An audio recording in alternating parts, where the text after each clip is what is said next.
My name is Jessica Crunkleton. I am a licensed marriage and family therapist, licensed mental health counselor, certified alcohol and drug abuse counselor, certified EMDR therapist, sand trade therapist, and a whole bunch of other things.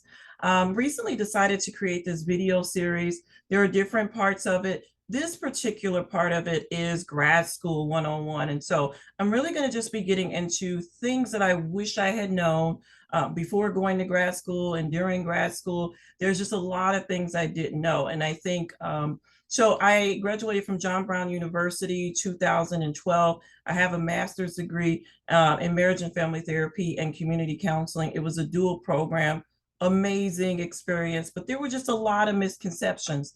And one of the biggest ones that I had is I used to think as a marriage and family therapist, if I became a marriage and family therapist, I would quote unquote save marriages. So here is my superwoman and my cape. I should have worn one because this is really how I thought that marriage and family, licensed marriage and family therapists, that's what I thought that they did. And that was absolutely not true. I have been in the field now for over 10 years. I have been married for 10 years, with my husband for 16 years. And I love being married. I love being a marriage and family therapist, but I have not saved one marriage throughout that whole time.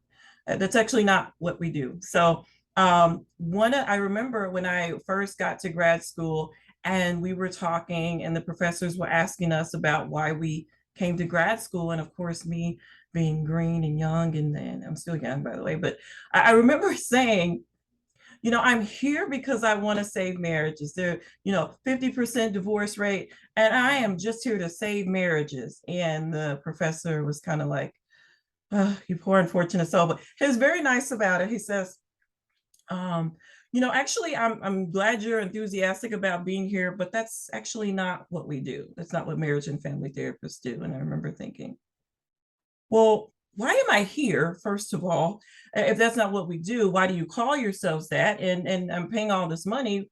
If I'm not going to save a marriage, what do I do? Right. So let's get into it. So what I've learned about being a marriage and family therapist and what the professor at that time so eloquently put, ethically speaking, our code for AAMFT for marriage and family therapists, which is a code that we go by. We ethically cannot tell a couple to stay together, get married, or divorce.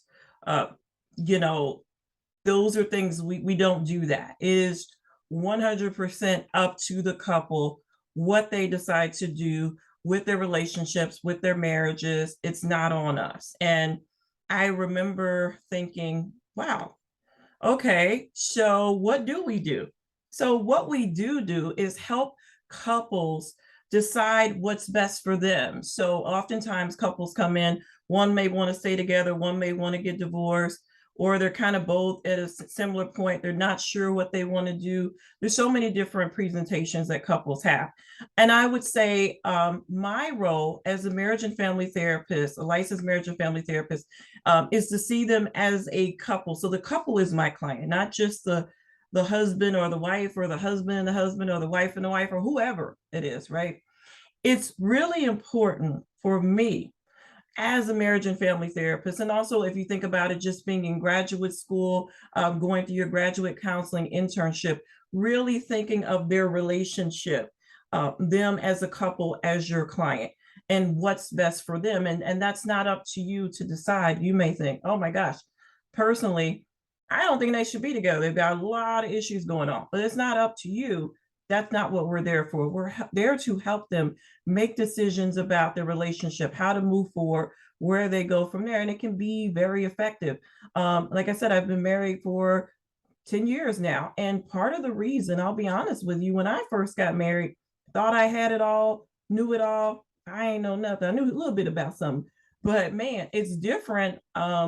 Being engaged or being in a relationship, I found it to be that transition into marriage. And now we're putting things together. We're building a life together in a different way. We're raising children. A lot of things come out, and it's hard. It's really hard. Marriage is hard. It really is. Thankfully, I was able to get support through therapists to help us along the way. Those first several years are really difficult, right? And so getting support that you need.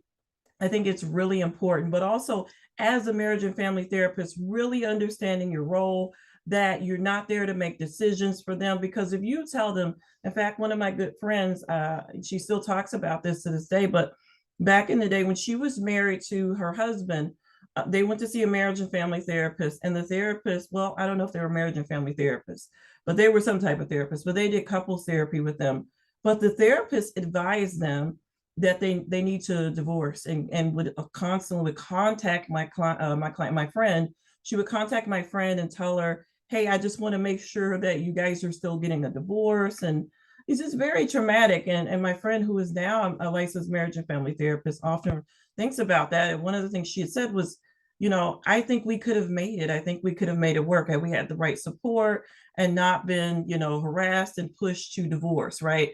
So again, and that type of thing is what we don't want to happen. We don't want to do harm, things like that. So really understanding that your role is not to tell them what they need to do with their life. It is 100% up to them. Your role is to utilize the things, the training that you have, whether it be emotionally focused couples therapy, structural, strategic, or whatever therapeutic background that you're going to be utilizing with your client. It's really important that you think about the theory, that you integrate that you work with the couple, that you make sure that you're getting proper training to do this work. One of the great things that I did early on in my career, I was so thankful at John Brown, we got to write a paper on our favorite couples assessment. And I chose Prepare and Rich. And I think it's an awesome assessment. I've used it, continue to use it years and years and years. In fact, when I had my training in graduate school, I remember you get like a free one.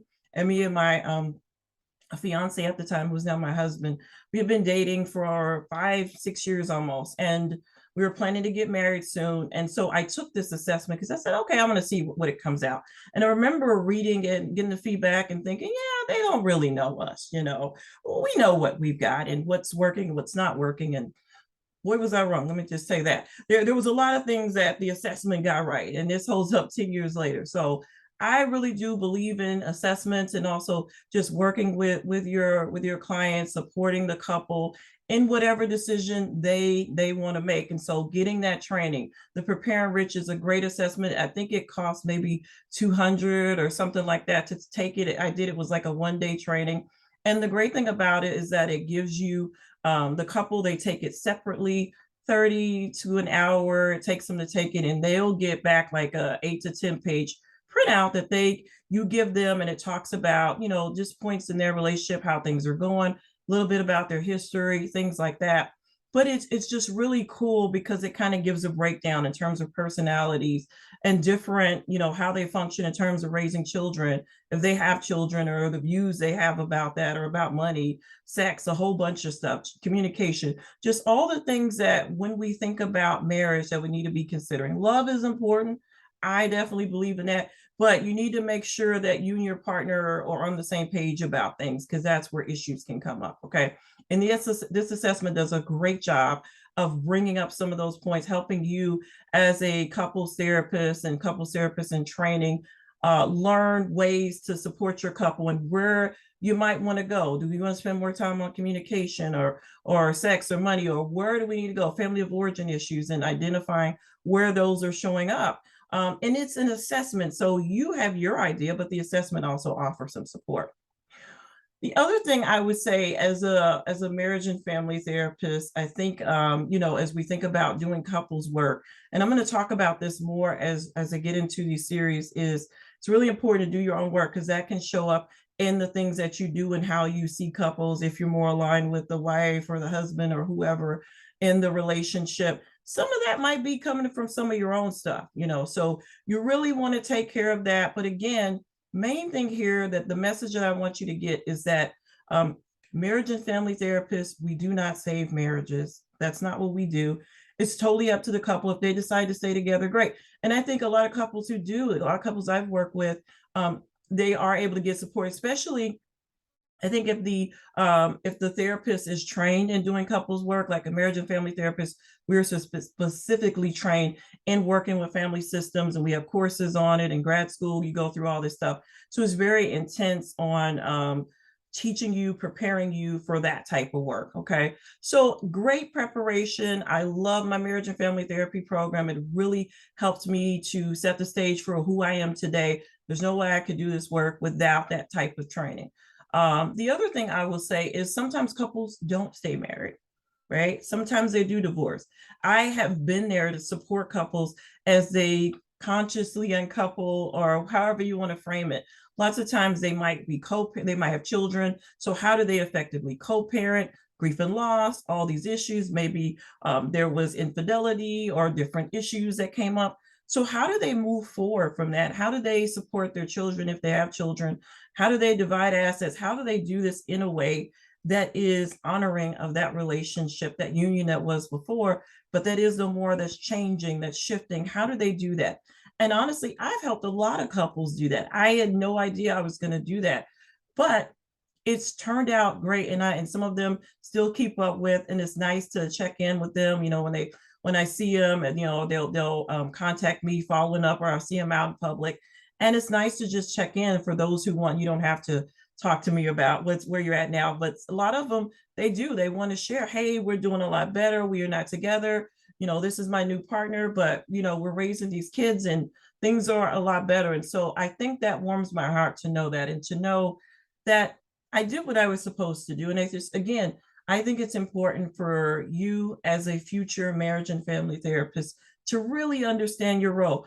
Get into the family systems, get into genogramming, learn all those things, learn as much as you can.